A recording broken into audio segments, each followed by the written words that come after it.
سلام زخبركم تخاتاتلتي نايز مدبي كم يوعيلكم لومي عسرا طريق التشحن عسر شومنتن بجئز ويدما عسران شومنتن طريق التشحن عسران شديشتن بفرنجي أو قطاس رأيو سلازي نلومي نباخم زبلو حدش معبالتات أبزي نايز سلمتي ويدما قيتشت عمونغو فدرالن تقراين أب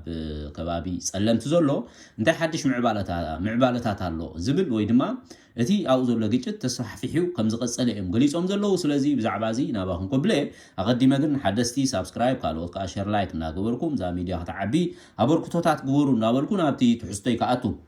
كم زفلت قدم سالستي سراوي تግራይ ربات كزه تساغيرو اب كبابي صلمتي زغدسو بوتاتات كم زحازه كابت فدرال منغستون غبر ملس خمستواهبه يغلص قنيو انتخونه ግን سراوي تግራይ كمتي زبلو زي كونسي تي زدليو بوتاتات اب كبابي تقصاصيرو خمز قنين حجي خا بسفح زبله وي دما توساخي احادوتات اب كبابي بمئتاو توسختي كفل سراويتات بمئتاو اتي نصلمتي نمقوصار زغبر زلو متقعتي قصيلو خم زلو بسفحيو تغليصو زلو لو مالتي سلازي تي فدرال منغستون حجي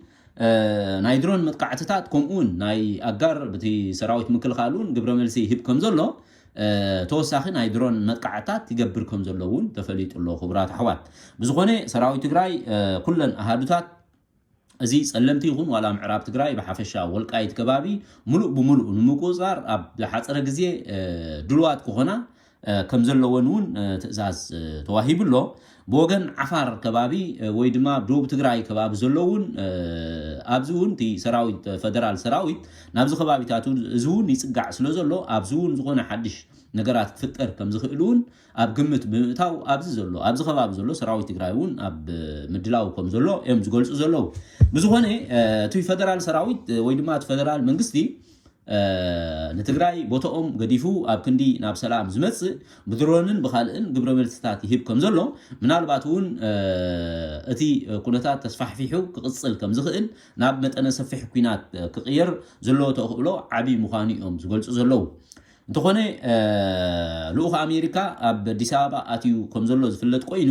ብዛዕባዚ ፕሪቶሪያ ክትግበር ኣለዎ ዝብል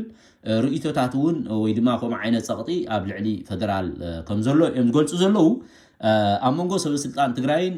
ከምኡውን ኣብ አዲስ አበባ ዘለው ምስ ፌደራል ሰርሑ ተጋሩ ከምኡውን እቲ ፌደራል መንግስትን እውን ዝርርብ ይግበር ከም ዘሎ እቶም ምስ ፌደራል ሰርሑ ዘለው ተጋሩ እቲ ፌደራል መንግስቲ እንታይ ይገብር ከም ዘለውን ምኽርታት ይህቡ ከም ዘለው ንኣብነት እቲ ማሕበራዊ ኣገልግሎት ዝበሃል ከም ዝኾነ ባንኪ ስልኪ ገለ ኣብ ትግራይ ዘሎ እቲ ፌደራል መንግስቲ ከዓጾ ፈቲኑ ከም ዝነበረን ከም በዓል ጀነራል ጻድቃን ዝበሉውን እዚ ኣገዳሲ ከም ዘይኮነ ህዝቢ ትግራይ ብሙሉእ ክለዓለካ ስለዝኽእል ካብዚ ተቆጠብ በቃ ብኻልእ ሜላ ከመይ ጌርካ ከተዳኽመለካ ዝብል ምኽርታት ይህብዎ ከም ዘለው እዩ ዝግለጽ ኣሎ ብዝኾነ ዕላምኦም ከምቲ መጀመርያ ጀመርዎ እዚ ንመኸተት ደው ኢሉ ዘሎ ሰራዊት ይኹን መሪሕነት ናይ ትግራይ ካብ ህዝቢ ከመይ ጌርካ ትፈልዮ ዝብል ተንኮላት ወይ ድማ ኣብኩም ዓይነት ሽርሕታት ከም ዘለው እዩ ዝግለጽ ኣሎ ብዝኾነ ግን በቲል ካብቲ እቲ ፌደራል መንግስቲ ሕቶ ትግራይ ብሰላም ክፈትሖት ዘይክኢሉ ሕጂውን እቲ ቦታታት ሰራዊት ናይ ትግራይ ኣትዩ ጸጥታ ክኽብር ቶም ተፈናቀልቲ ክመልስ እቲ ፌደራል መንግስቲ እውን ዶባቱ እንዳሓለወ ኣብ ወልቃይት ይኹን ኣብ ጸለምቲ ኣብቲ ዘለዎ ቦታ ኣብ ደስ በሎ ክሰፍር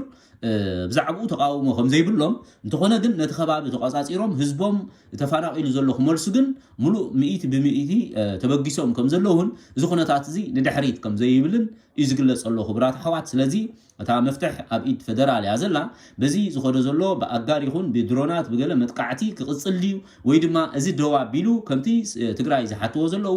ጸጥታ ናይቲ ከባቢ ተቆጻጺሮም ህዝቦም ተፈናቀለ ክመልሱ እቲ ፌደራል መንግስቲ እውን ኣብቲ ዘለዎ ቦታ ምስኣቶም ብሰላም ክነብር ክቅጽል ኣብ ዝብል ሓሳብ ክሰማዕ ድዩ ኣይሰማዕን ካልእ ጉዳይ ኮይኑ ብዝኾነ ግን ኣብ ከምዛ ዓይነት ኩነታት ከም ዘሎ እቲ ኣባይታ ዘሎ ኩነታት ይግለጽ ኣሎ ስለዚ ተወሳኺ ሓበሬታ ትልይውን ናባኹም ከብልኤ ብዝተረፈ ብሩኽ መዓልቲ ቴንኪዩ ክብራት ኣሕዋት